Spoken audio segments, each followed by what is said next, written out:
Linha de Frente. Olá, eu sou Elaine Keller e a gente está começando mais um Linha de Frente aqui na Jovem Pan News. E hoje estão comigo aqui na mesa Dr. Coriolano, muito obrigada pela primeira vez. Bom. Marcelo, muito obrigada também pela primeira vez. Mano, já está ficando sócio. Prazer não. E o querido Ilcinho, que há tempos não vinha aqui, né, Eu sou convidado, você me esquece, mas tudo bem. Tudo bem. Bom, a Mel também, a culpa é da Mel. Tadinha da Mel, sempre a Mel. Bom, e a gente reuniu esse time aqui porque nós vamos falar sobre inteligência artificial e principalmente a inteligência artificial utilizada nas campanhas eleitorais. Vale lembrar que agora, 2024, é o ano de eleições municipais, né? Então a gente vai eleger aí prefeitos e vereadores, né? E certamente...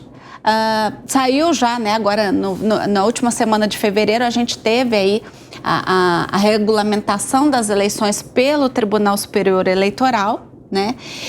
Falando sobre o uso da inteligência artificial, né? Trouxe algumas aplicações que já foram usadas e deram muito certo nas eleições de 2022, né? Para presidente e que estão sendo replicadas agora para o pleito das eleições municipais de 2024, e é sobre isso que nós vamos começar a falar com essa mesa de pessoas muito especializadas, né? Dr. Coriolano tem livro sobre o assunto, é um jurista que já trata do tema há muitos anos.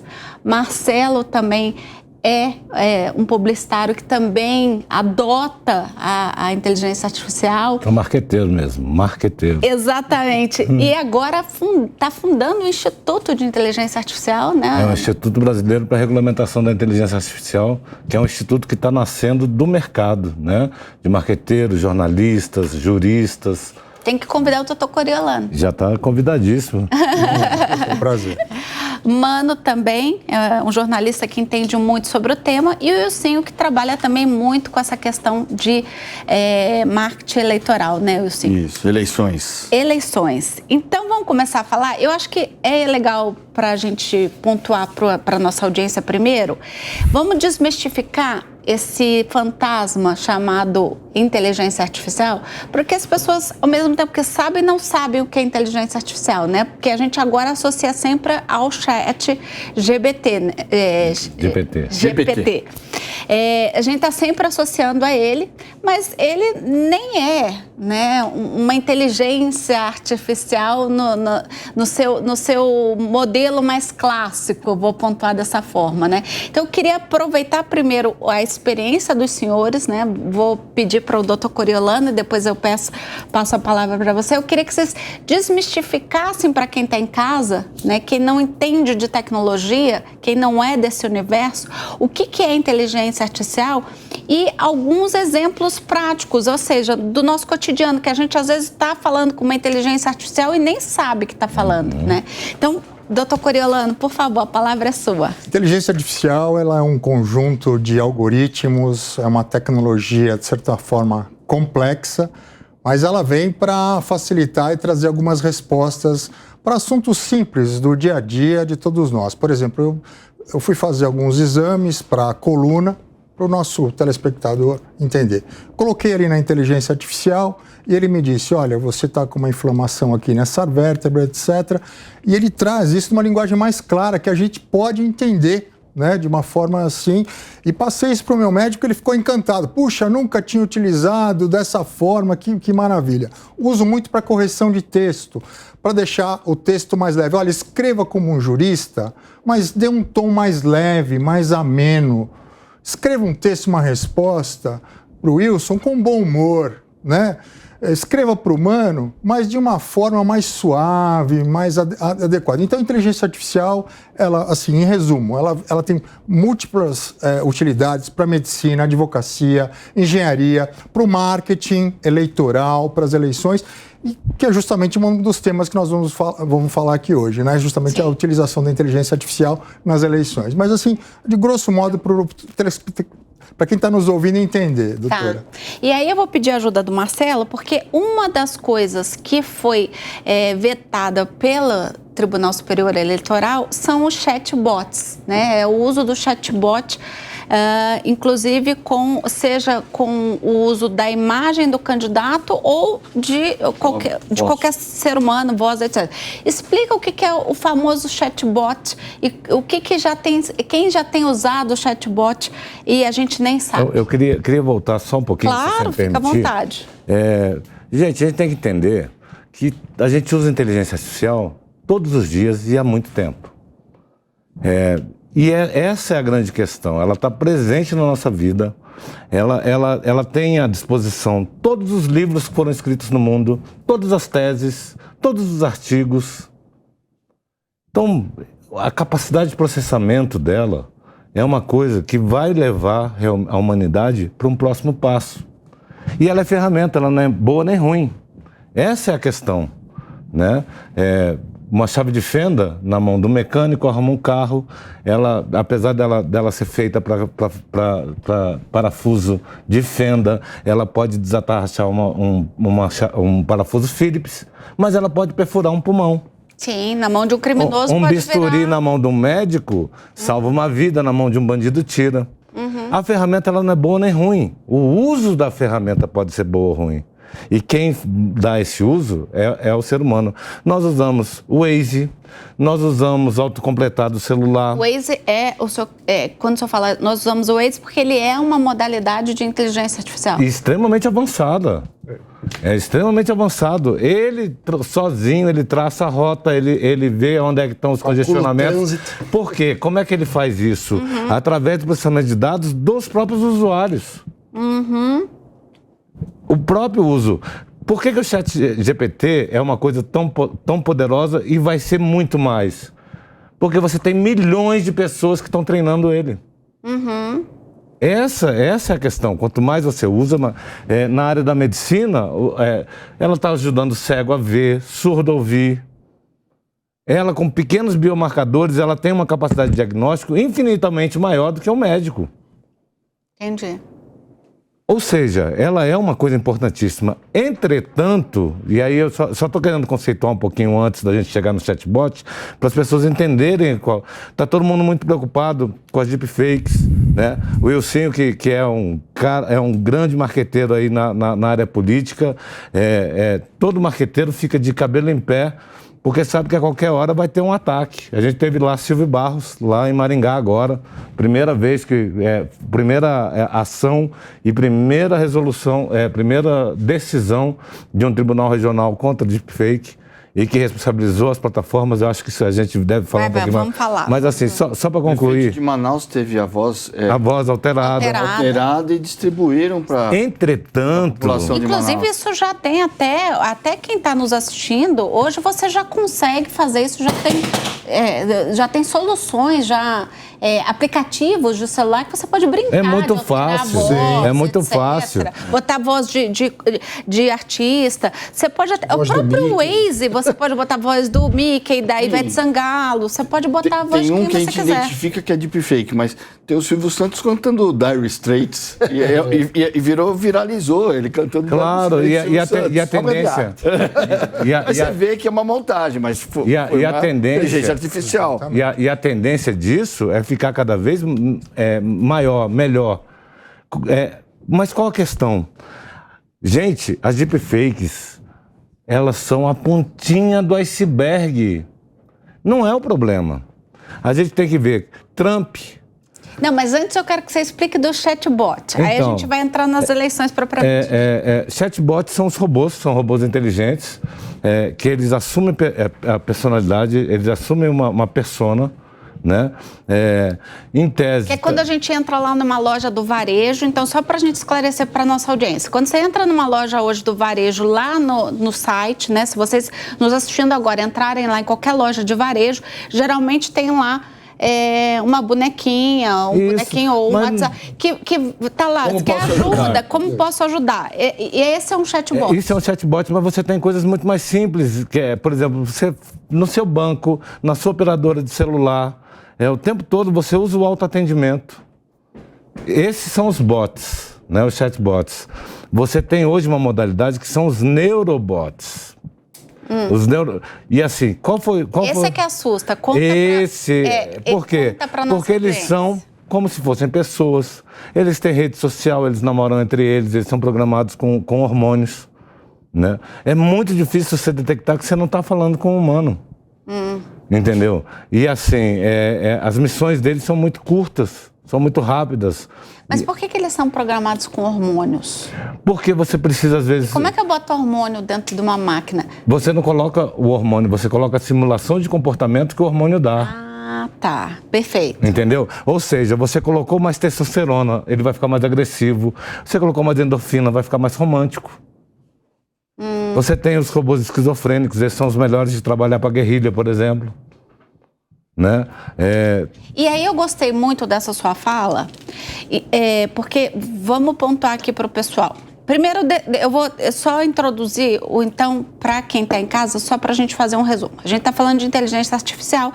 Inteligência artificial, gente, nada mais é do que uma programação de computador, né, dos famosos algoritmos, feito por uma pessoa. Então, a gente fala em inteligência artificial, mas por trás de uma inteligência artificial existe um ser humano que vai lá e programa através de algoritmos.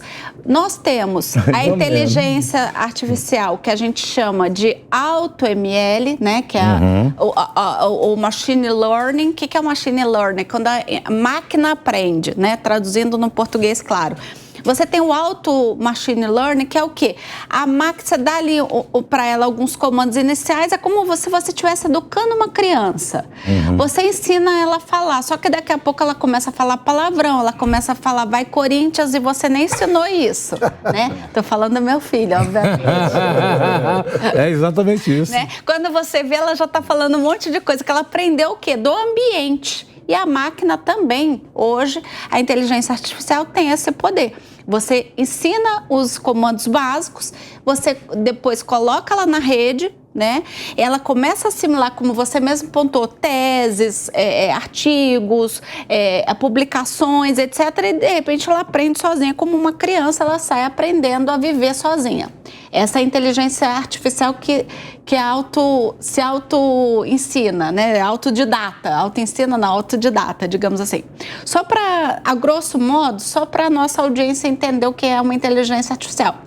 E aí, nós temos aí agora a questão de que nas eleições, né, assim como na nossa vida cotidiana, como bem pontuou o senhor e o doutor Coriolano, a gente tem a inteligência artificial para tudo. Inclusive, ela tem facilitado o dia a dia das pessoas, né? No campo da medicina, há muito tempo atrás, quando eu ainda trabalhava no mercado de tecnologia, lá nos Estados Unidos, o que eles fizeram? Eles tinham um banco de dados de todos os tipos de câncer. E aí eles colocaram a inteligência artificial para entender, conhecer os cânceres e como é que se diagnosticou cada caso. Ela aprendeu aquilo, então ela, a partir daquele banco de dados de imagens e de diagnósticos, ele conseguia precocemente saber se uma pessoa poderia ou não desenvolver um determinado tipo de câncer. É uma aplicação na medicina. E aí, obviamente, tem um lado positivo, que é esse que a gente está falando da medicina, mas tem um lado negro da força, que é o mau uso da tecnologia. E o Tribunal Superior Eleitoral teve que adaptar, né, a normatização dos pleitos para que essa inteligência artificial não manipulasse opiniões e resultados, né? E uma das coisas que vem na resolução é justamente do chatbot que a gente está aqui falando. E aí eu queria que você explicasse, você estava me contando que a gente tem lá o chatbot na sua maior singularidade, que é aquele lá que vai ajudar na loja, no varejo, etc. Mas já tem esse aí que você contou pra gente nos bastidores e a gente estava estarrecido lá. Porque eles manipulam a opinião dentro de chats, é mais do que isso. O que acontece? Do mesmo jeito que a ciência mapeou o genoma humano, a inteligência artificial mapeou as emoções humanas. Né? Por exemplo, na questão do Trump, eles trabalharam com uma lógica dos 5 grandes, que é a estratégia mais fuleira que tem dentro da área de psicologia comportamental ou de neuromarketing, que são os 5 grandes. São as 5 características que todas as pessoas, todos os seres humanos têm, e você tem um alfa, que é o aventureiro, que é o protetor, que é... E aí o que eles fizeram? Eles pegaram, mapearam todos os adultos dos Estados Unidos, e por isso que eu falo que a deepfake não é o calcanhar de Aquiles da inteligência artificial, e as pessoas têm muita dificuldade de ver, porque elas acreditam que é palpável, né? O que eles fizeram? Eles pegaram, por exemplo, a liberação, a defesa do porte de arma. Eles fizeram uma propaganda para o protetor dizendo, olha, o porte de arma é necessário para que a gente proteja a nossa família.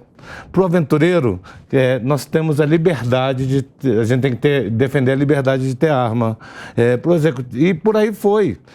Ou seja, pegou as bandeiras legítimas. Que é muito similar ao que o Dr. Coriolano falou no início da explicação. Ele pega a inteligência artificial, olha, eu quero pegar esse texto e quero fazer de uma maneira informal para o Wilson, eu quero fazer com humor para o humano. Então, ele pega o mesmo conteúdo e... Ele assume essa característica conforme o seu prompt, o seu comando. O Wilson, que é um marqueteiro...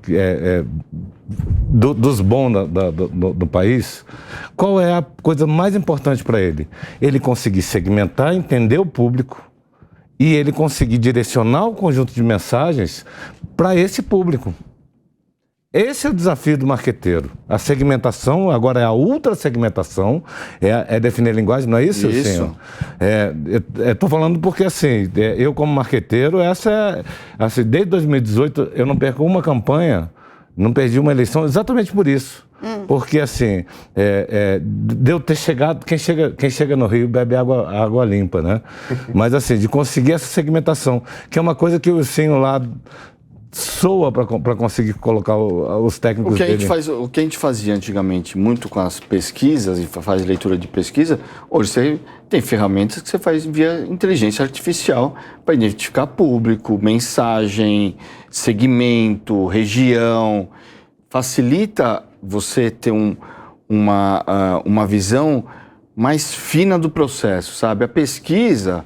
Você pega um dia de chuva em São Paulo, você vai ter uma pesquisa que vai vir contaminada com a questão né, de trânsito, enchente, que muitas vezes não vai refletir no dia da eleição. Com inteligência artificial, você consegue monitorar dia a dia. Calibra isso. E vai calibrando, assim, porque é o que a gente falou, a inteligência artificial, ela tem um conjunto de informações que te dá a coisa mais fina do processo, sabe? Você consegue identificar o que realmente o movimento eleitoral, o movimento do humor dos eleitores, onde inclusive está, qual a região que está tendo mais movimentação, qual a região que tem menos movimentação, o que aquele público está falando, o que aquele público está, sabe? E antigamente você tinha que fazer 200 mil pesquisas aí, quali, quanti.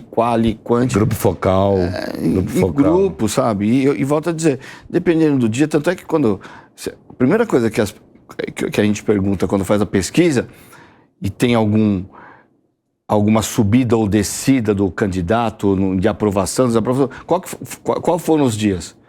E a gente começa a tentar identificar o porquê, né? Não, por isso, falando que eu trabalhei com candidatos a governador e prefeito, e aí você identifica, não, esse dia eu acho que teve o problema da questão de segurança pública que mexeu com o humor das pessoas, então deve estar contaminado, sabe? Então, e a inteligência artificial, você vai tendo isso aí diariamente, né? Entendi. Que é, muitas vezes, o que a gente fala, o que a gente fazia muito por telefone, que a gente chama de tracking. O tracking. Que é diário. Muitas vezes faz 3 dias, faz a média e descarta um dia. Faz 3 dias, faz a média e descarta um dia. Na inteligência artificial, você não precisa mais... Você utiliza todas as armas, né? Mas a inteligência artificial veio para colaborar. Porque é o que eles estão falando aqui. A tecnologia veio para nos ajudar. A tecnologia não é algo ruim. É que tudo como tecnologia, como arma, se não souber usar e se for usar para o mal, deixou de ser, não deixou de ser importante, mas tem os seus dois lados, né? O cara usa a tecnologia também para fazer o mal. Mas a tecnologia veio para ajudar na medicina, veio para ajudar. A gente está falando em campanha, mas tem escritórios de advocacia que faz as suas peças hoje, tudo através da inteligência artificial. É lógico que tem um advogado lá para acompanhar, porque a inteligência artificial também, você escreve, vem umas coisas, umas palavras que tem que ser corrigida. Mas uma peça que demorava, advogada, demorava uma semana, você faz em 1 dia, 2 dias agora com a inteligência artificial. E um aspecto, tem escritório de advocacia que calcula qual é a chance de um determinado juiz decidir a peça de acordo com esse argumento. Se eu uso esse argumento, esse juiz da vara tal, de acordo com o histórico de decisões dele, tende a decidir de forma positiva ou negativa. E aí você ajusta o argumento da peça de acordo com a probabilidade de aceitação do argumento, considerando o histórico do juiz com aquele tipo de ação. Ou seja, a gente está falando aí da segmentação da mensagem para você fazer com que você diga aquilo que o público que você quer atingir quer ouvir. Sim. E a arte do político é falar o que o público quer ouvir. E aí o que a gente está falando é a junção com a tecnologia de 2 coisas na comunicação, que é ao mesmo tempo a segmentação e a comunicação de massa. Né? Porque o que acontecia?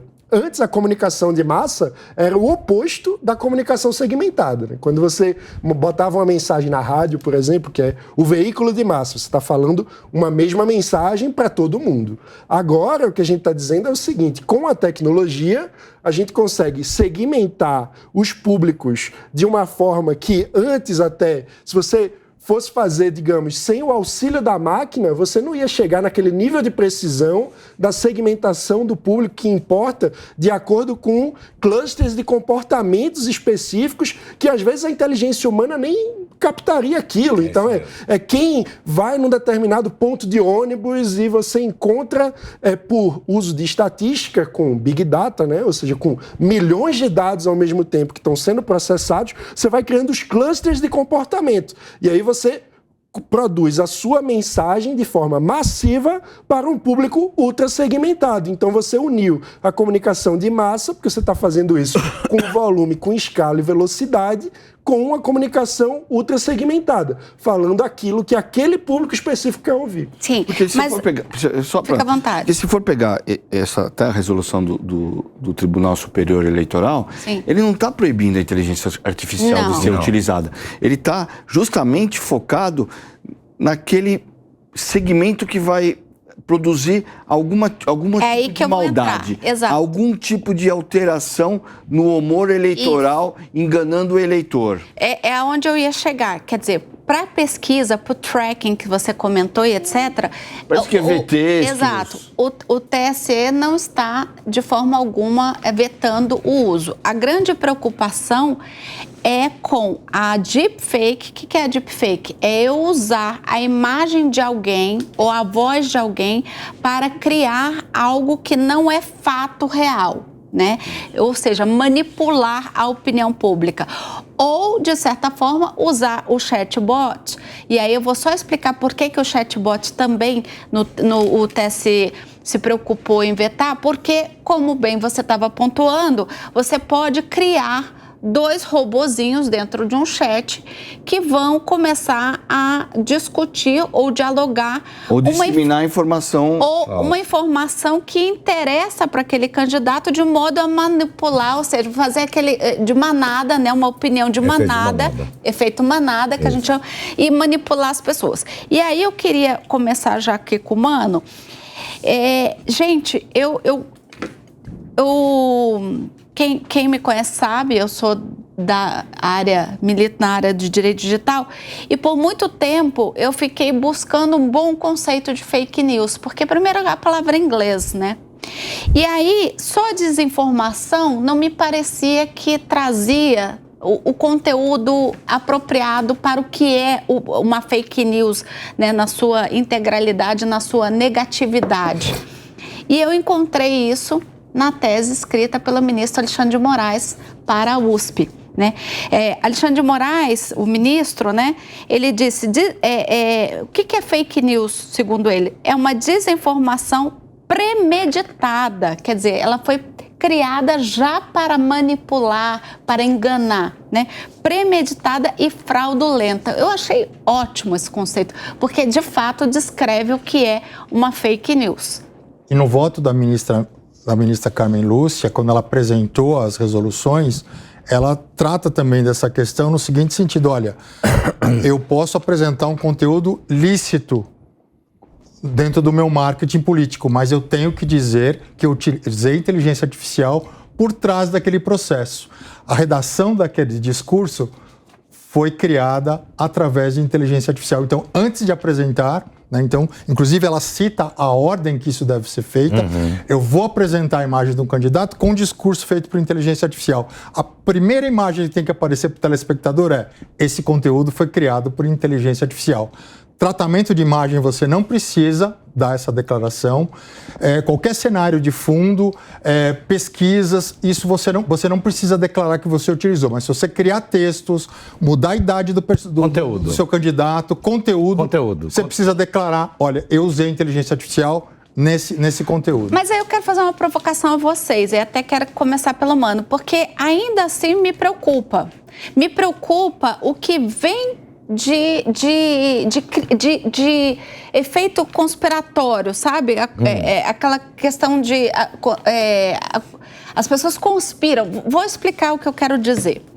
Agora teve a questão aí que todo mundo viu na internet da família real que só alterou a imagem, né? A Kate só alterou, que nem é inteligência artificial. E isso, inclusive, o TSE permite. Você pode alterar... É Photoshop, né? Exato, nossa a imagem. Artificial Tipo, da edição filme. passada é Photoshop. Isso. O cara de 80 anos tinha 30 na foto. Isso. Então, assim, alterou, o dedinho do menino ficou lá torto e tal. Beleza. Mas olha só o que isso resultou. Por trás disso, as pessoas já começaram a dizer que a Kate Middleton tinha morrido, que a Kate Middleton está muito doente, por isso teve que alterar a foto. E agora surgiu que a Kate Middleton está separada do marido e ele tem um amante. Teve teoria que ela doou o rim para o rei. Exatamente. Tudo isso por causa de uma foto de família. Por causa de uma alteração de uma foto Photoshop. De família. Quer dizer, quando o marido passa a ter amante, você altera a sua foto.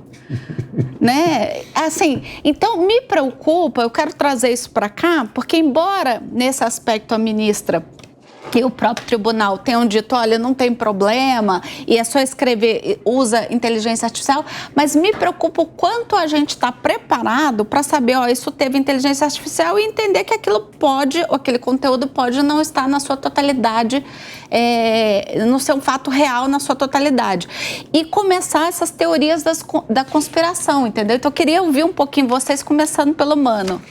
Eu acho que tem um ponto, assim, eu diria que a fake news hoje é a indústria da mentira, né? E aí é a aplicação de todo aquele conceito que eu estava trazendo da segmentação e da capacidade de disseminação em massa, que você identifica um gatilho emocional que vai causar uma reação no público que você quer atingir, e aí você produz sob medida, sabendo que se eu acionar esse gatilho aqui, ou o cara, por exemplo, não vai votar no meu adversário, ele vai desistir de votar, ou ele vai, enfim, votar em mim, ou vai ficar em casa, ou vai fazer o que for, né? Então você tenta usar um gatilho emocional que vai mudar o comportamento do eleitor a partir de uma mentira. Então é uma indústria, né? A gente está falando aí de algo que não é barato, de algo que não é de um dia para o outro, de algo que exige uma engenharia e uma articulação em torno daquilo. Então,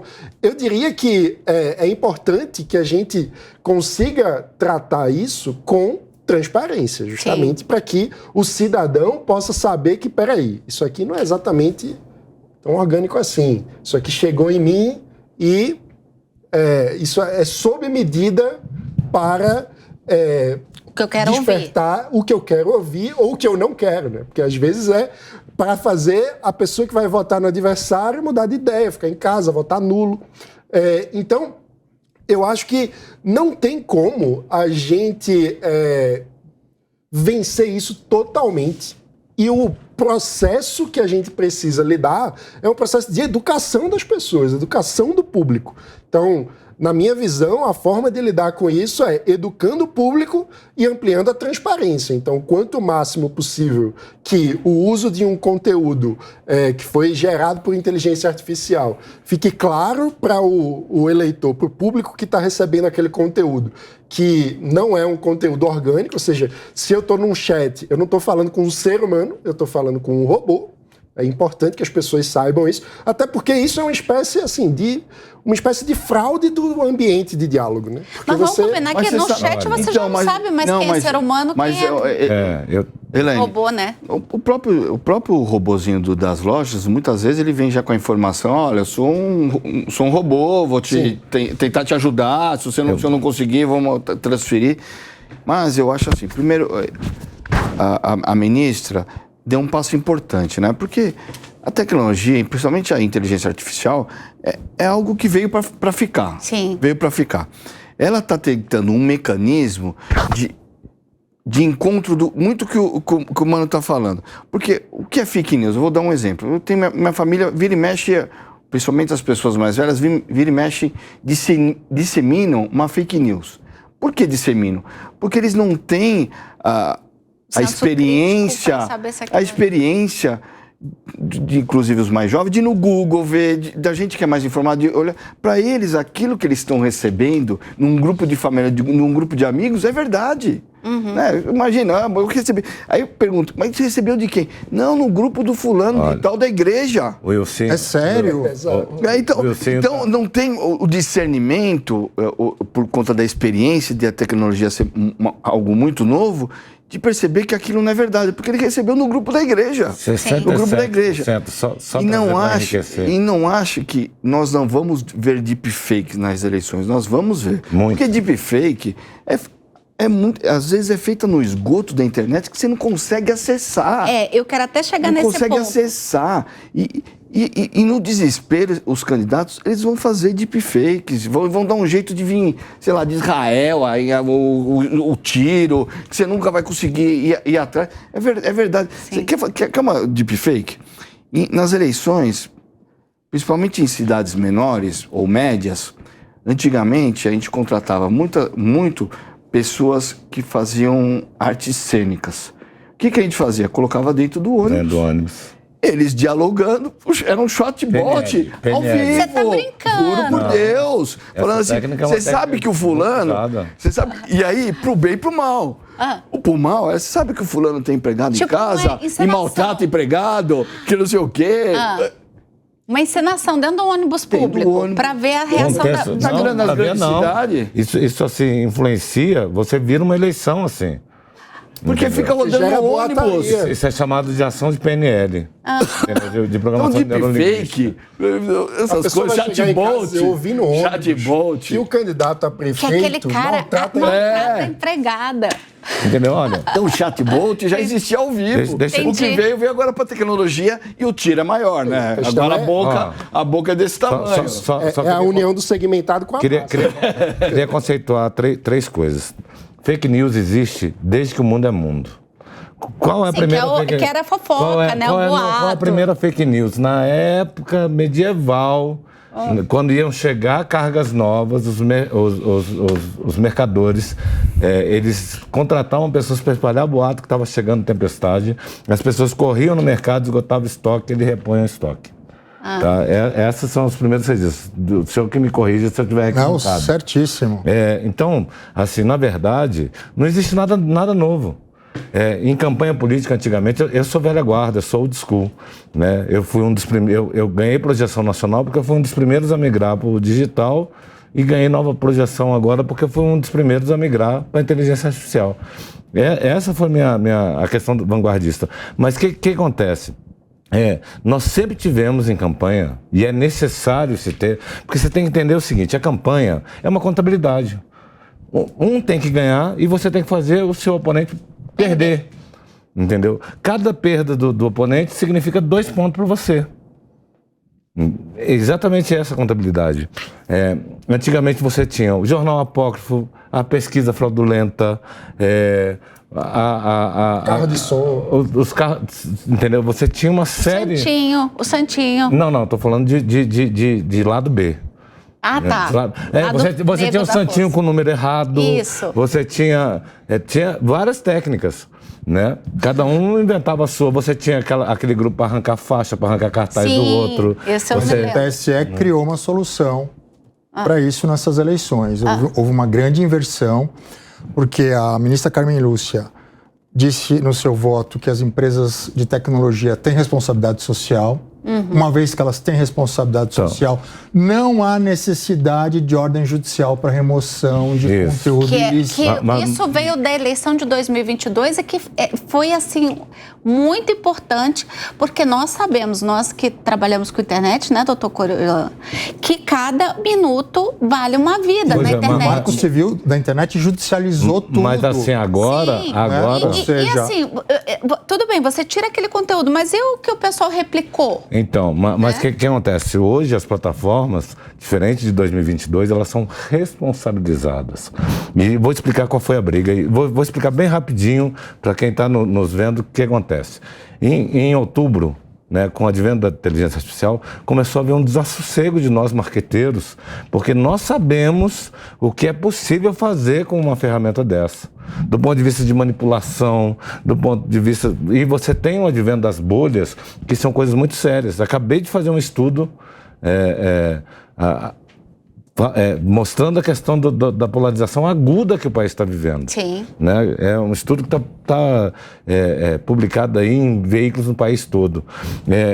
Que ocorre? Qual é a questão? Você tem a formação de bolha, e aí bate no que o Cim estava falando. Hoje, os institutos de pesquisa não são capazes de acertar o resultado, porque as redes sociais criaram uma eletrólise social, a formação de bolhas. O que é uma bolha, para quem está nos ouvindo entender? Isso. A bolha é como se fosse uma sala fechada, onde tem um monte de pessoas falando entre elas, e aí uma reforça a verdade da outra. Só que essa verdade, muitas vezes, ela está completamente dissociada da realidade. É a pós-verdade. A pós-verdade, né? Sim. E isso é o problema, porque os institutos de pesquisa, se ele não tocar na bolha na hora, ele não consegue oferir. E são bolhas enormes. Que a gente fala que a Terra é plana, né? Estão reescrevendo a história, são coisas assim, mas eles acreditam piamente porque um reforça a tese do outro.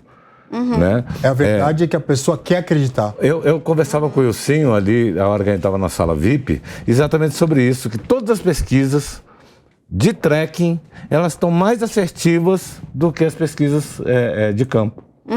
Né? E aí tem essas questões das contaminações, você tem... Então, mas a questão, ela é mais profunda. Essa é a questão. O que aconteceu? Em outubro, a gente começou a gritar no país que era preciso de uma regulamentação. Infelizmente, os nossos congressistas, lamentavelmente, dormiram no ponto. Depois que Trump, depois que a inteligência artificial colocou a democracia dos Estados Unidos de joelho, depois colocou a democracia mais antiga da Idade Média, da Idade Moderna, que é a inglesa, de joelhos. O que ela fez na Argentina... E o nosso Congresso, infelizmente, se manteve silente. Mas com essa resolução, esse pacote de resoluções, isso já é um avanço, porque tem muito da legislação dentro dessas... Eu vou chegar lá. O que aconteceu? Nós fizemos uma audiência pública dentro do Congresso Nacional, né, dentro da Comissão de Legislação Participativa, e realmente colocamos a faca nos dentes e começamos a gritar que era necessário regulamentar. Por quê? Porque a democracia está em risco, gente. Esse é o fato. Uma Big Tech hoje toma o poder do país. Exatamente. Entendeu? Olha, a coisa é tão grave que os russos financiaram a ação de eleição do Trump nos Estados Unidos. Os russos. Eu quero chegar lá, mas aí, só para a gente organizar... Só ia falar da legislação, como é que chegou a legislação. Então vamos lá. Você desculpa... Não, fala aí. Eu sou meio prolixo mesmo, vocês me desculpem. Não. Vamos lá. E aí, o que aconteceu? O Alexandre de Moraes deu umas declarações que quem usasse inteligência artificial seria caçado. Eu dei declarações, eu sou italiano, não, Senise, né? Marcelo Senise. Eu sou apaixonado, né? E aí eu acho que eu dei declarações fortes demais. Isso tomou uma proporção enorme no país, né? E o TSE me deu uma lição. O que aconteceu? Nos chamaram lá e perguntaram qual é a proposta. Nós fizemos um conjunto de 13 propostas, dessas 13, 6 foram atendidas. Muito mais fácil do que nossa briga de fake news no Congresso, né, doutor Sim, com certeza. A gente é velho de militância lá de Congresso Nacional. E aí o que acontece? E não só isso, ele deu um banho de democracia. Sim. No nosso Congresso, na nossa sociedade. Ele se aproximou da sociedade, colocou em consulta pública, escutou todos os segmentos sociais. Foi um dia inteiro, foram 3 dias, mas assim, escutando e tal. A ministra Carmen Lúcia, realmente, assim, ela é ímpar. Por mais mulheres no judiciário. Não. Mais mulheres. E aí, não só, além disso, ela como ato contínuo, ela aceitou abrir o COMPOL. O que é o COMPOL? Congresso de Comunicação Política Institucional. Que eu irei palestrar. Que vai acontecer agora em Curitiba, dia 15 e 16 de abril. A ministra Carmen Lúcia vai fazer a palestra magma para os marqueteiros, para os jornalistas, para o pessoal de comunicação. Tipo assim, é uma demonstração do TSE de abertura para a sociedade, social, com a sociedade. Né? Agora, e por outro lado, agora, a resolução foi o que foi possível fazer, melhorou muito, tiveram excesso. Por exemplo, o chatbot pode economizar dinheiro em campanha. Entendeu? Mas como não se entende a linguagem de neuromarketing, a linguagem de neurobots, fechar a questão de chatbot. Melhor. Não, é um erro. Por quê? Porque assim, corremos o risco de ter um apagão de rede social. Aconteceu na Espanha. Simplesmente tiraram as redes sociais do ar 3 dias antes da eleição. Só para eu voltar aqui, não, imagina, só para a gente voltar, dar um passinho atrás, e aí eu queria ouvir aqui o doutor Coriolano, me preocupa, muito embora, e de forma muito acertada, o TSE tenha determinado agora a responsabilização das plataformas, que é uma coisa que a gente briga. Sim. Né? E que elas podem, sem uma decisão judicial, tirar um conteúdo que seja enganoso, ok? Mas me preocupa a questão da divulgação em serviços de mensagerias privadas, que, vamos combinar, essas são mais... pelo menos no meu ponto de vista, elas são piores do que as que a gente vê nas plataformas de mídia social. Porque é o que o Sen está falando. Vai assim num grupo de família, vai para um grupo da igreja, vai para um grupo de trabalho, do futebol. Aquilo se alastra, que nem eu brinco que se alastra, eu já usei até esse termo num das minhas petições. Se alastra igual pó de gesso, né? Já fez obra com gesso? O pó vai até pro seu pensamento. Então, eu falo que se alastra, né, essa fake news em serviço de mensageria privada, e só para quem está em casa entender, eu estou falando de WhatsApp, Telegram e tantos outros. Signal, tantos outros. E esse é mais difícil de controlar. Esse é mais difícil de você descobrir a autoria e de você controlar, porque não tem, ele se espalha. Então, isso vai ser difícil de regulamentar, tanto no Congresso... Isso é o chatbot. Quando você não pode ter disparo em massa. Não pode. Mas não pode o candidato. Não pode. Mas aí, não pode, ele... Não é crime. Que não é... Mas o que acontece? Alguém está pagando. Mas você tem uma questão. Eu vim da guerrilha. Eu sou originário da guerrilha. Você criou uma solução para isso também. Eu queria lhe ouvir. Você criou uma solução para isso. O TSE pensou nessa questão, nessa questão também. Então me conta, vamos lá. Um usuário, vamos supor um exemplo bem prático, criou um conteúdo fora de contexto, ele criou um conteúdo malicioso, um conteúdo manifestamente fora de contexto, pegou uma imagem passada, colocou o candidato, ligou, montou todo aquele contexto e começou a disparar. O TSE, ele criou um protocolo onde 230 e poucas empresas assinaram um termo de responsabilidade de colaborar. Ou seja, se essa notícia ela começou a ser disparada, a empresa, o WhatsApp, o Telegram, o Signal, eles têm que criar um sistema para paralisar, bloquear a disseminação dessas mensagens. Paralelamente a isso, eles têm que publicar naquele portal Boato, né, de combate a boatos, do próprio TSE, que aquele conteúdo é mentiroso, e informar ao máximo a população dos eleitores, os eleitores, que aquele conteúdo é malicioso e aquele conteúdo é falso, e bloquear o máximo possível. Em plataformas como o Facebook, onde você tem algoritmos específicos, aquela imagem ela tenta subir, mas ela já foi barrada uma vez, o algoritmo barra, ela não sobe mais. Tem inteligência artificial. Ou seja, também. uma inteligência artificial do bem barra uma inteligência artificial do mal. Tecnologia se combate com tecnologia. Exatamente. Entendo. Ou seja, se quiser propagar mais vezes em mais grupos de WhatsApp aquela mensagem maliciosa, ela vai ser barrada. Aí cai na seguinte questão. Poxa, mas não está invadindo o celular da pessoa, não vai tirar essa imagem fraudulenta dentro do meu celular, etc. Eu não sei como é que as empresas vão operacionalizar isso. Isso é um desafio para a gente saber como é que elas vão barrar sem violar a nossa privacidade. O que a gente vai cair no assunto do TikTok daqui a pouco, inclusive. Sim. Existe o seguinte, que é importante dizer. Nós produzimos rastro digital na hora que a gente acorda. Exatamente. Entendeu? Não existe privacidade. Você falou perto da sua Smart TV, ela está ouvindo. Você falou perto do seu celular, está ouvindo. Mas isso é para um outro programa, porque daí você está falando com dois especialistas de LGPD e a gente não gosta de dizer que não tem privacidade, não, né? Não, mas tem privacidade. Sabe por quê? A gente não está falando individualmente, é tudo tratado como metadado. Entendeu? Sim. Essa é a questão. Os bots, eles são importantes exatamente por isso. Assim, não é você, é um bot parecido com você, ou quase idêntico a você.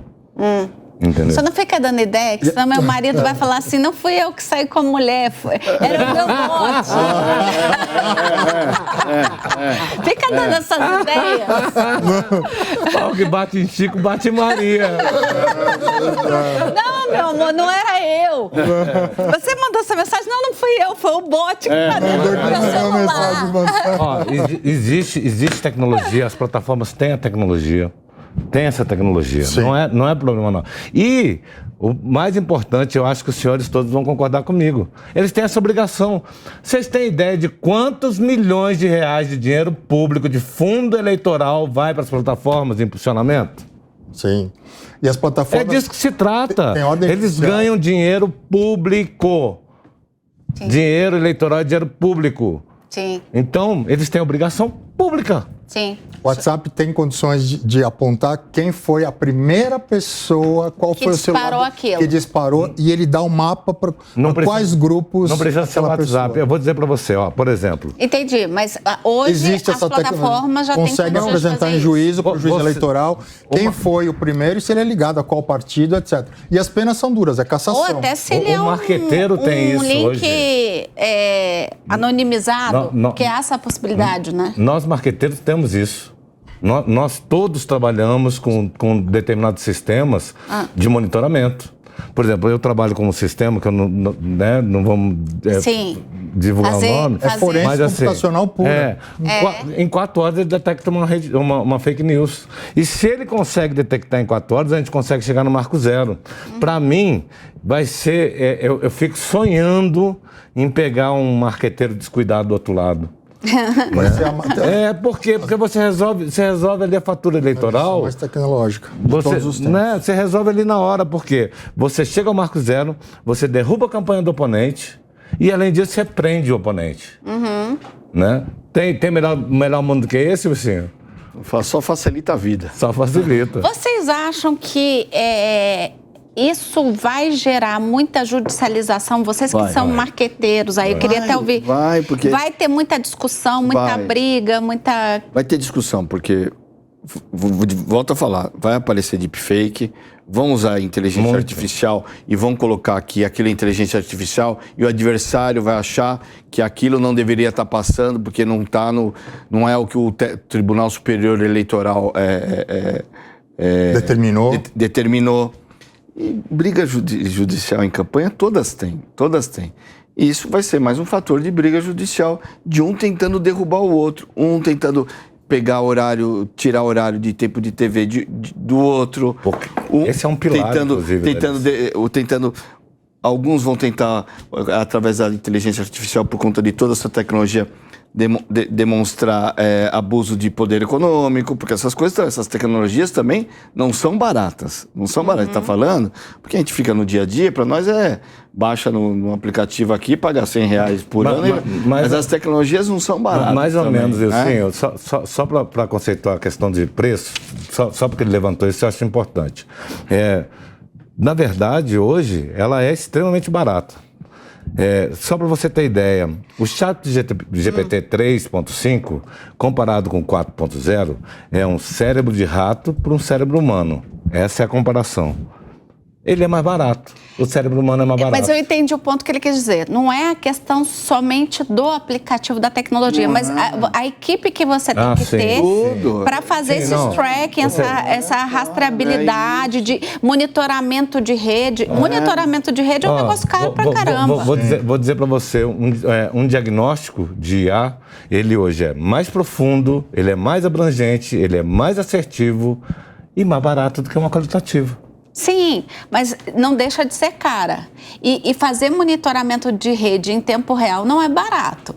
Não é barato. Então, eu entendi o ponto. Nesse aspecto. Você tem razão, Vicente. Nesse aspecto de fazer monitoramento de rede em tempo real, é caro pra caramba. Volto a dizer, porque qualquer dúvida que tiver, vão judicializar. Bom. Não, foi usada inteligência artificial, aí você vai ter que comprovar que não foi usada inteligência artificial. Os adversários, eles vão se pegar nessa questão de inteligência, o que pode, o que não pode, isso aqui foi feito inteligência artificial, isso aqui não foi feito. Bom, e aí eu vou ter que passar então a palavra para o doutor Coriolano, que eu quero ouvir o seguinte: o nosso judiciário já está preparado para conseguir fazer essa análise do que foi ou não? Por exemplo, chegou uma demanda dessa, né? Hoje, o nosso judiciário ele já tem conhecimento, bagagem de expertise, inclusive de tecnologia, de olhar e saber pelas provas se aquilo foi ou não usado, manipulado ou se usou em tecnologia artificial. O senhor acredita que a gente tem o judiciário hoje bem capacitado para isso? Porque não é fácil. Não estou aqui falando mal do juiz, não, de forma alguma, nem fazendo o juízo de direito sobre o trabalho do juiz. É que é muito difícil. São provas digitais. Não é fácil, mas eu acredito que em função do acúmulo de casos que nós temos, direito de família, 70% dos casos de divórcio vem das redes sociais, vem problemas com WhatsApp, Facebook. Sim. Então os juízes têm que analisar todo aquele conjunto de prova. Questões trabalhistas, ofensas de empregador com empregado, etc., também na seara digital. Então o magistrado brasileiro, nas últimas 2 décadas, ganhou muita bagagem em relação a essa questão. E hoje, todos os advogados, a doutora sabe, hoje fazem uma formação em forense computacional, Sim. em direito digital, em lei de proteção de dados. Então, hoje, a gente vê que os tribunais têm ministrado muitos cursos, né? Essa resolução do TSE, ela é vinculante a todos os demais juízes eleitorais do Brasil, ou seja, se já tem uma decisão para um determinado conteúdo que já foi derrubado, cabe às plataformas derrubar em série todos os conteúdos. E se criar um outro, similar, mas só com uma cor de camisa vermelha, que tiver um código diferente, porque daí muda o código da imagem. Porque só porque mudou um detalhe da imagem. Não é necessário ordem judicial. A primeira ordem judicial vale para aquele conteúdo que foi minimamente alterado, mas de forma maliciosa. Ou seja, o TSE ele dá a entender nessas resoluções que os juízes estão extremamente preparados e atentos para essa questão voltada à tecnologia. Lembrando que nós temos uma legislação, que é o Marco Civil da Internet, que nasceu inconstitucional porque não priorizou a dignidade da pessoa humana, colocou a liberdade de expressão repetidas vezes, 3 vezes, na frente da proteção da dignidade da pessoa humana, judicializou algo que o STJ até 2011 determinava que se você notificava aquela empresa, ela já estava vinculada à responsabilidade por aquele conteúdo, ou seja, se ela mantivesse aquilo sob o manto da liberdade de expressão, ela estava solidariamente responsável por aquele conteúdo. Isso era até 2011, e veio o Marco Civil da Internet como uma reação ao movimento que chamava AI-5 Digital, que dizia que o judiciário estava censurando as plataformas, né? E criou uma legislação, né? E agora vem o Supremo, ele tem a oportunidade de julgar inconstitucional o artigo 19 do Marco Civil da Internet. Lembrando que o Marco Civil da Internet, o artigo 19, colide um pouco com a legislação eleitoral, né? Porque o Marco Civil, a rigor, determina que tudo deve ser judicializado, né? Ou seja, que para você remover um conteúdo é necessário que tenha uma ordem judicial, né? Isentando as plataformas. Essas normas trazem de forma inédita. A ministra invocou a Constituição Federal e disse não, vocês são responsáveis também, porque existe uma responsabilidade social por trás de todas as empresas. Então, vocês verificando que o ilícito já está trafegando sobre a casa de vocês, por favor, vocês são obrigados a remover, ou seja, uma conduta proativa de todas essas empresas. E a coisa está tão séria do ponto de vista jurídico, né, que a gente percebe a sede que o TRE está, os TRS do Brasil todo. Dos TRS mesmo, já abaixo do TSE. Nós vimos a questão do Silvio Barros e Maringá, que foi o primeiro caso de deepfake. Houve uma decisão em questão de pouquíssimos dias, foi uma decisão muito rápida, surpreendente, que já responsabilizou as plataformas, dando multa pecuniária de R$100 mil de multa dia, né? Foi o primeiro caso no país. Né? E isso vai ser uma tendência, isso a gente entende como uma tendência necessária. Vão haver excessos? Vão haver excessos. Né? Infelizmente, o nosso legislador ele foi muito sem criatividade, né? Porque a questão eu entendia como uma coisa muito simples.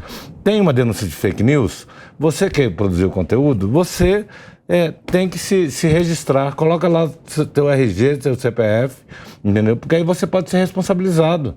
Não colide com a questão. Exatamente. Não colide com a questão do cerceamento da liberdade de expressão. Da liberdade de expressão. Então, assim, falta criatividade. E é uma coisa muito simples. Nós temos reconhecimento facial.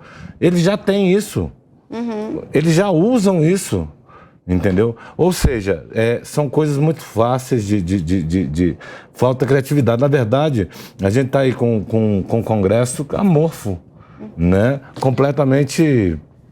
Eu só queria, antes de terminar esse bloco, eu queria ouvir um pouquinho vocês pelo que a gente está vendo aqui, essa resolução, ela está muito a contento, ela está, de tudo que a gente debateu aqui, inclusive do que eu achava que nem poderia ser fiscalizado ou combatido, que seriam aí as mensagerias privadas, o senhor explicou aqui no programa que hoje já é possível.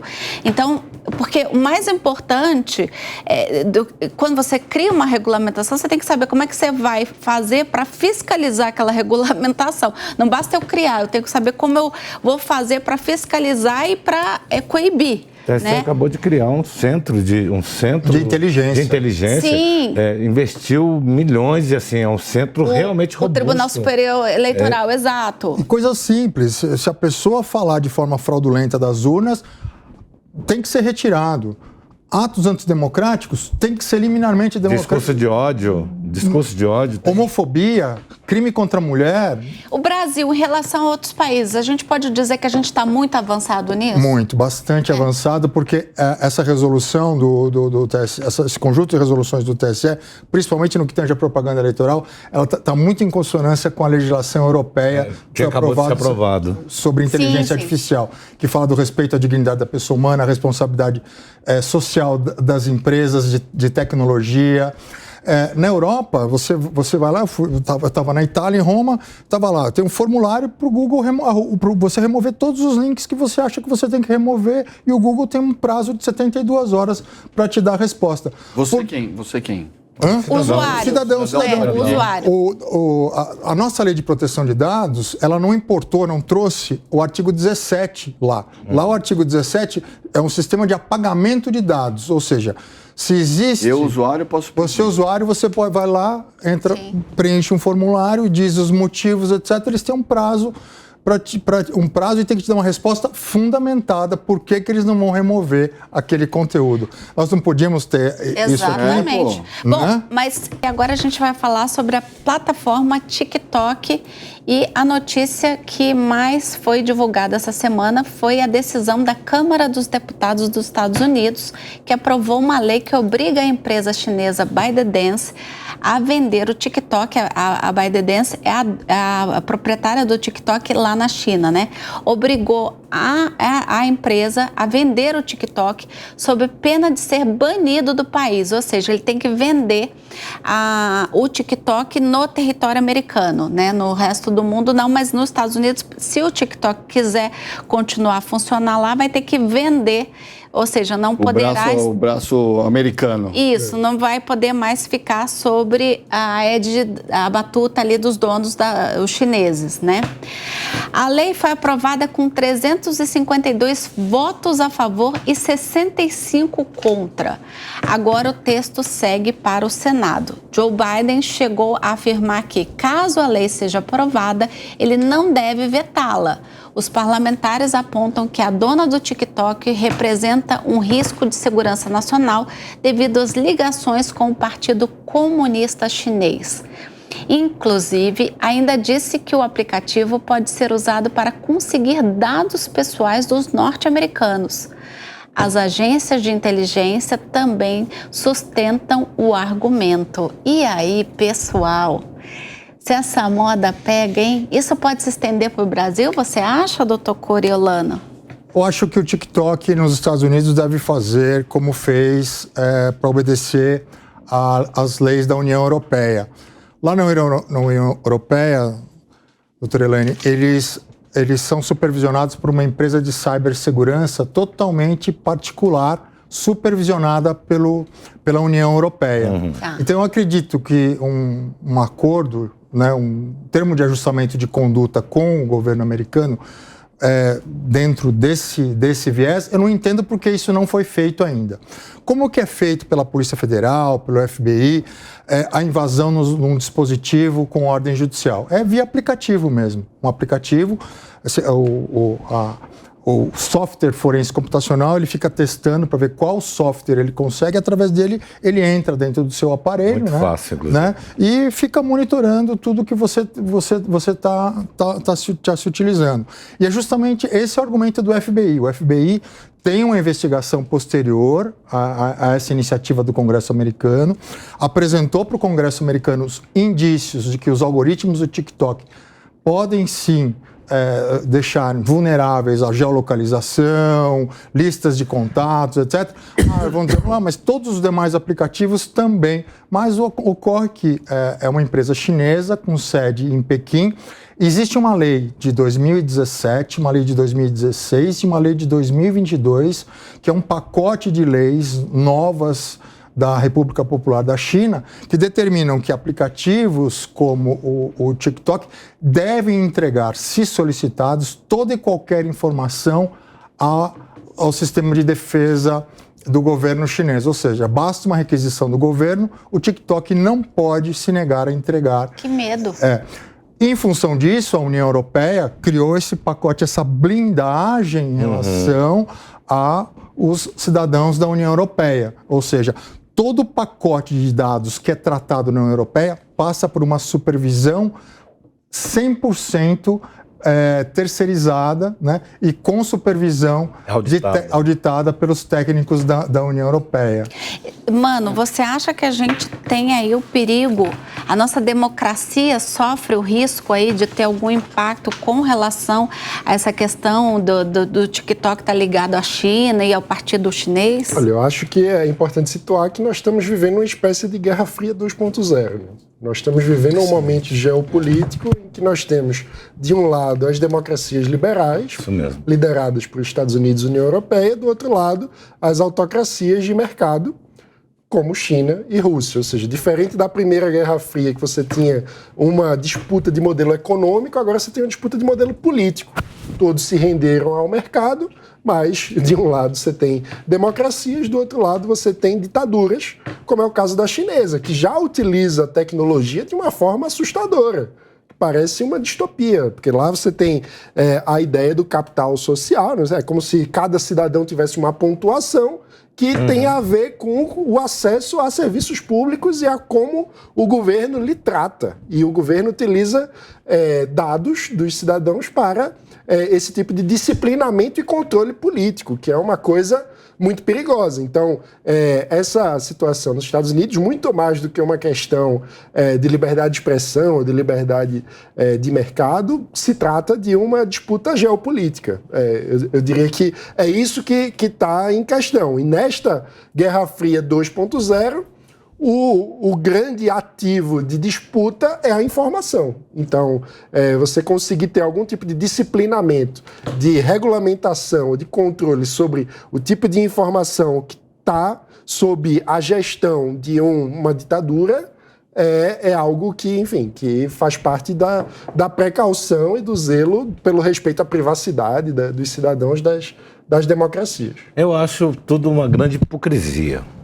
Né? Eu acho que é uma vergonha a maneira com que as coisas estão sendo conduzidas no planeta. Né? Por quê? Porque você tem nos Estados Unidos, então, o Facebook, a Cambridge Analytica pode. Não pôde. Elas também foram combatidas. Não, o Facebook continua aí. O Google, a gente acabou de falar aqui, que o Google está escutando tudo que nós estamos falando agora. Se falar que vai passar o feriado no hotel tal, você vai abrir seu celular, daqui a 2 minutos tem hotel tal já dizem que você recebe, as mulheres grávidas agora recebem propaganda de produto de bebê antes de saber que estão grávidas. Existe uma disputa. Já ouviu isso? Porque o comportamento vai mudando e os marqueteiros conseguem prever a chance da pessoa. Olha, a coisa é tão séria hoje.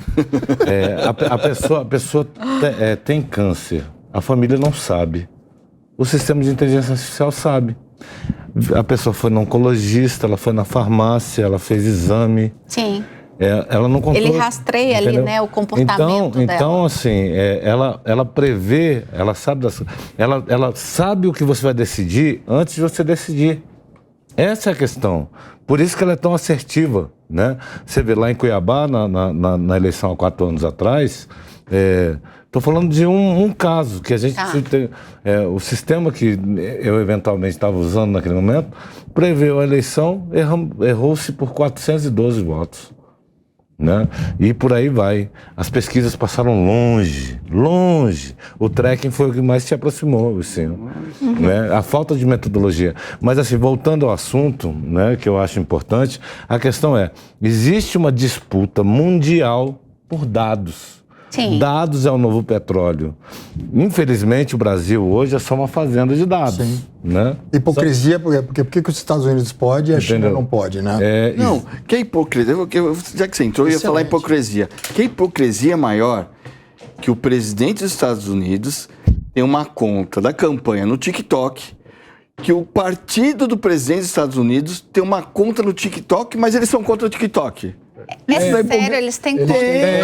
Porque a gente falou disso. Agora, 14 de março. Foi a 14 de março. Foi até olhar para a data. 14 de março, nós estamos que dia? Sei lá. É hipocrisia. Hipocrisia pura. 22 de março, sim. Entendeu? Assim, eu costumo ser muito polêmico, justamente por isso, porque assim, eu falo o que penso e graças a Deus eu sou assim. 23, né? 23. A questão 23 de março. Muito jogo de cena. Entendeu? Os interesses que estão por trás disso são monstruosos. Existe uma mudança na questão do marketing. Essa é a questão. Antigamente você tinha a questão da comunicação subliminar. A gente até estudava isso, né? A gente estudava isso muito na área de comunicação. A comunicação subliminar, você tinha N técnicas, isso foi proibido. Se criou um departamento dentro do governo, né, para fiscalizar isso. Análise de comportamento. Hoje, você tem uma nova modalidade de marketing. Entendeu?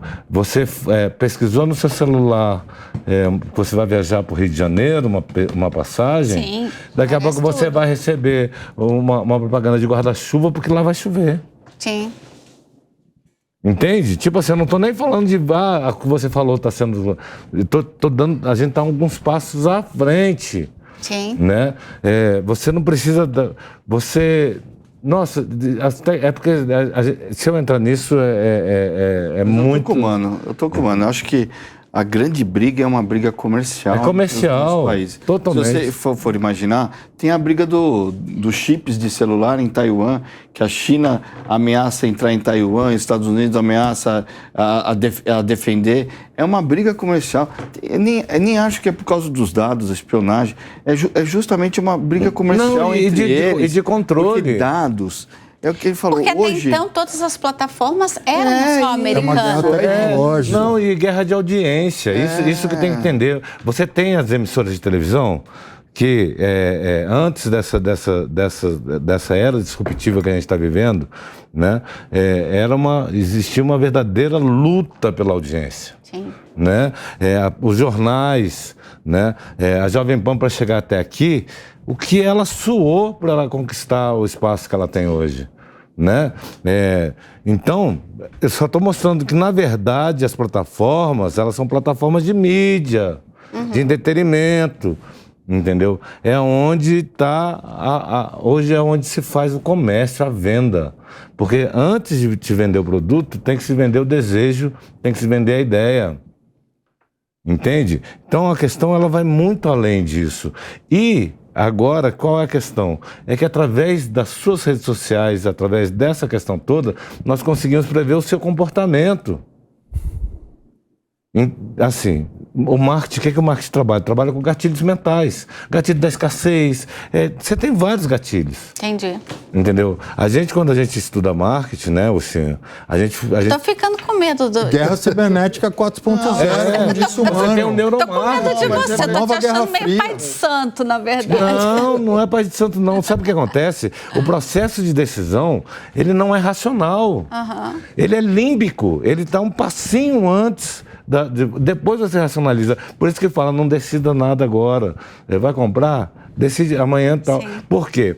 Porque você decide as coisas em cima de memórias afetivas, de lembranças afetivas, entendeu? Ela é muito mais emocional, ela está no campo cerebral das emoções.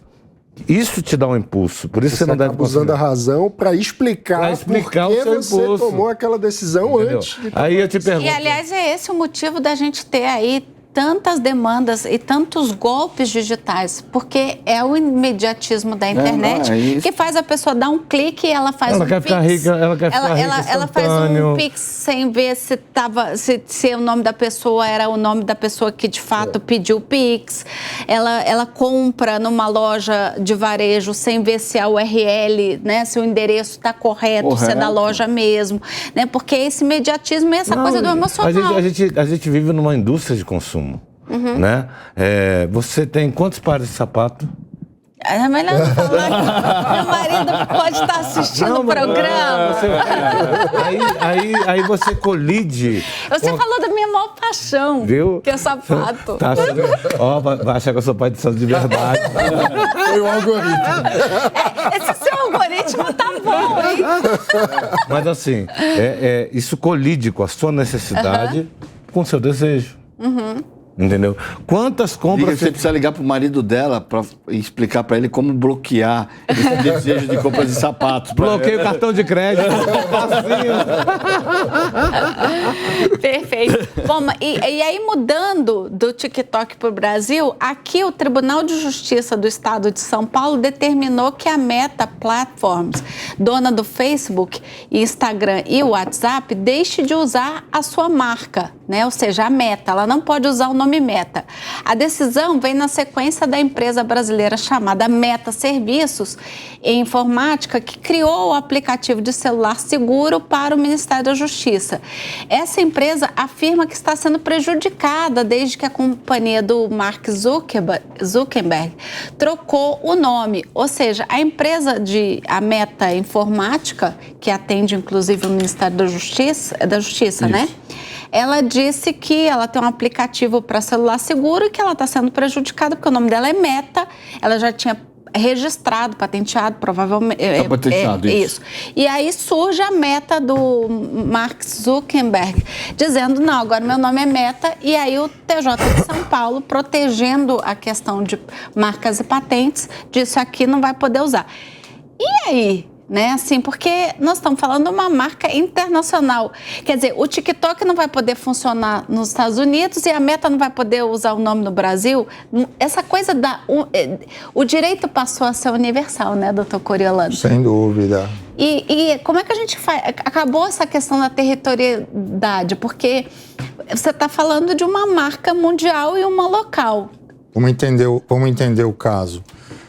Em função da quantidade de notificações que essa empresa recebeu para remoção de conteúdo, porque ela foi confundida com a Meta, Facebook... Mais de 140 processos. Exatamente.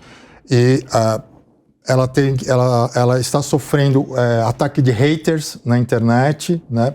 Ou seja, todo esse arcabouço foi levado até o TJ, que deu a liminar no primeiro momento, mas voltou atrás.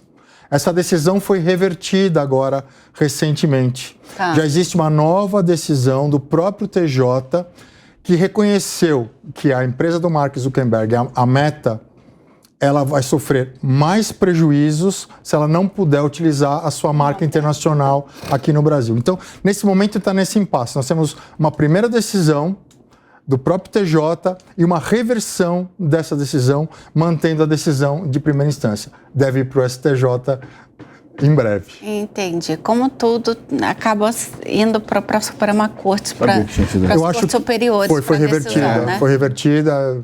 Eu tenho aqui, depois se você quiser, passo para vocês as duas decisões. Qual é a sua opinião? Se o senhor estivesse fazendo o julgamento. A minha opinião é a seguinte, que está sendo sopesados os prejuízos de ambos os lados. Eu acho que a empresa do Mark Zuckerberg ela tem que fazer um sistema de compensação para com essa empresa, para que justamente até fornecer pessoal para essas empresas, apoio jurídico para essa empresa, se for mantida o status quo, que as duas marcas vão ficar funcionando com o nome Meta no Brasil, para compensar essa empresa financeiramente de alguma maneira. E até pagar para mudança de imagem da empresa. Exatamente, para outra que é menor. O Facebook, a Meta pode muito bem pegar a Meta Serviço e falar assim, olha, vou ajudar e vou pagar a mudança de imagem da sua marca. Fazer um rebranding. Exatamente. Vou contratar o Wilsinho para fazer o marketing da sua empresa e mudar a marca. Afinal de contas, ele mudou o nome da empresa dele e ele sabe como fazer isso. Então, não, já que ele mudou a dele, ele ajuda o sujeito. Ele tinha que ter uma compensação pecuniária e assim, um atendimento mesmo, de oferecer para mudança de imagem, sabe, de mudança da marca dele, porque ele tem registro. Porque senão também, para que serve o registro aqui? Exatamente. Aí, sabe, tem que ter um... Não dá para, né, deixar o Golias ganhar do Davi, né? É o contrário, né? É o contrário. É o contrário. E parece que é uma marca conceituada, essa Meta Serviços aqui no Brasil. Ele está desde 80 e pouco, sabe? Não é novo, né? Já tem essa marca desde o começo dos anos 90, eu li também a respeito, Wilson. E o que está sendo sopesado, doutor Elaine, no TJ é justamente essa questão dos prejuízos. Foi apresentado um prejuízo substancial pela Meta Brasil, né, a nossa Meta brasileira, e foi concedida a liminar para que a empresa internacional não se utilizasse. E agora ela contra-atacou, respondeu no próprio TJ, disse, não, mas eu também passei a sofrer diversos prejuízos aqui no Brasil. E foi revertida. Como que se resolve isso? Com uma compensação de prejuízos, né? Justamente que a empresa americana, bilionária, né? Que ela justamente faça dê um atendimento, um apoio jurídico para essa empresa brasileira, para que ela possa, se vão continuar usando concomitantemente as marcas, né? Que justamente ela responda essas ações judiciais, que ela envie representantes todas as vezes que ela for demandada pelo jurídico, dê um apoio, né, em todos os sentidos, e até, como diz, nada como a voz do marketing, né? Não, alguma coisa tem que acontecer, porque querendo ou não, a Meta está falando que vai sofrer prejuízo. o coitado já está sofrendo prejuízo. Exatamente. Ele está por coisa, como que ele tá quase indo preso por conta de nome homônimo, né? Sim, É isso que está acontecendo. São 143 processos até então que nós tínhamos notícia. E vai acontecer mais, vai continuar. E o bonitão, que é bilionário... Sim, que resolveu mudar o nome, né? Vai passar ileso do processo, né? E ainda tem um coitado pagando por ele. Sim. Porque o cara tá pagando por ele, né? Tá pagando por ele. Sim. E pro caso do TikTok, mano, se você tivesse que tomar essa decisão, essa história dos Estados Unidos, tem como fazer uma compensação ou não? Olha, eu vou mais pela linha da auditoria que seja acompanhável pela sociedade, que seja acompanhável pelo governo, do que pelo banimento. Porque eu acho que o ponto é, se há o risco de um uso indevido de dados, como que a gente consegue ter um caminho que amenize esse risco? E aí eu acho que o caminho da União Europeia é melhor, é mais democrático até do que o caminho americano de simplesmente banir. O TikTok, na sua defesa, falou que ele nunca foi solicitado os dados pelo governo chinês. Se for solicitado, ele não vai dar. Aí, né? Mas aí... aí eles querem que a gente acredite em Papai Noel, né? E uma coisa que muita gente ou ele pode descarregar aquele Big Data lá na mão do governo e falar, se vira, né? Exatamente. Você quer tá aí, mas vai achar. É achar a agulha no palheiro. Uma né? coisa que muita gente levanta é que o volume de dados que o TikTok tem não é muito diferente do que tem a Meta, do que tem outras... Não é mesmo. Tem o X, né, do Elon Musk, ou seja, do que tem outras plataformas. Então, na minha visão, faz mais sentido a gente tentar falar de uma regulamentação que proteja a privacidade do usuário, que tente criar algum tipo de auditoria, como é o caminho na União Europeia, do que simplesmente falar em banimento das plataformas. É fiscalizar e auditar. Sim. Não, e a empresa que comprar ainda tem que passar pelo crivo do presidente. O presidente fala assim, né, essa empresa pode... Mas é isso aí. Isso é um dirigismo. Se isso acontece no Brasil, mas tá previsto já estava uma isso, queda de braço aqui, ia falar que era censura. Mas é censura. Né? É censura, é verdade. É censura. Não deixa de ser, né? Entendeu? E de fato é, né? A autorregulamentação do mercado. Entendeu? Então, assim, vivemos momentos muito complexos, muito complicados. Né? Minha preocupação com a inteligência artificial era muito isso. A gente criou um Instituto Brasileiro de Regulamentação da Inteligência Artificial com o objetivo da defesa democrática, porque realmente a questão é complicada. Estou dizendo, quando o Alexandre de Moraes fez as declarações dele, eu pulei, assim que eu falei, estamos vivendo uma autocracia. Né? E eu acho que assim, essas forças vivas da sociedade têm que estar atuando. E assim, acho mais, e é o mais importante, acho que nós, enquanto sociedade, temos que pressionar o nosso Congresso Nacional. Sim. Eles têm obrigação constitucional de legislar.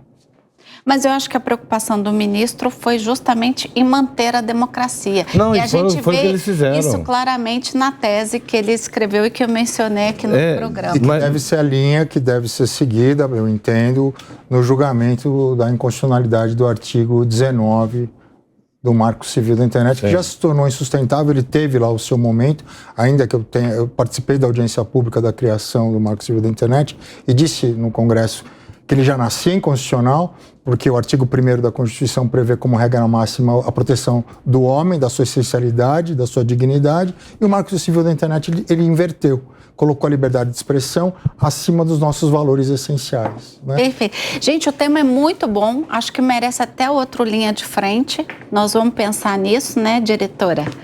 Mas agora é a hora do quadro final, o Linha de Fato. E a gente perguntou para a madrinha do quadro, né, a doutora Ana Beatriz, sobre uma questão que todo mundo tem dúvida, né? Quando a gente fala de direito de família, todo mundo fala assim, então quando o filho chega aos 18 anos, eu não preciso mais pagar pensão, alimentos, né? Ou eu tenho que continuar se ele ingressar na faculdade? Eu vou ter que pagar até os 21 anos se ele ingressar na faculdade? Então, tem sempre essa dúvida de até que idade tem que ser paga a pensão, né? Os alimentos, que hoje a gente chama só de alimentos no direito de família. E aí eu pedi para a doutora Ana Beatriz esclarecer isso para a nossa audiência, né? Que é o que a gente chama de exoneração, ou seja, você deixa de ter a obrigação de pagar os alimentos. E ela nos respondeu, vamos ver? Fala pessoal, tudo bem? É um prazer estar novamente aqui no Linha de Fato para falar sobre um assunto tão importante quanto a exoneração de alimentos. Muitas pessoas têm a falsa ideia de que, alcançado uma determinada idade, ou casamento, ou fim da faculdade, um pai pode automaticamente deixar de pagar a pensão alimentícia para o seu filho. Um pai ou uma mãe, né? E a realidade é a seguinte: quando você tem a obrigação alimentar instituída, é possível, hoje em dia na verdade é bem provável, que o juiz já coloque a data final dessa obrigação.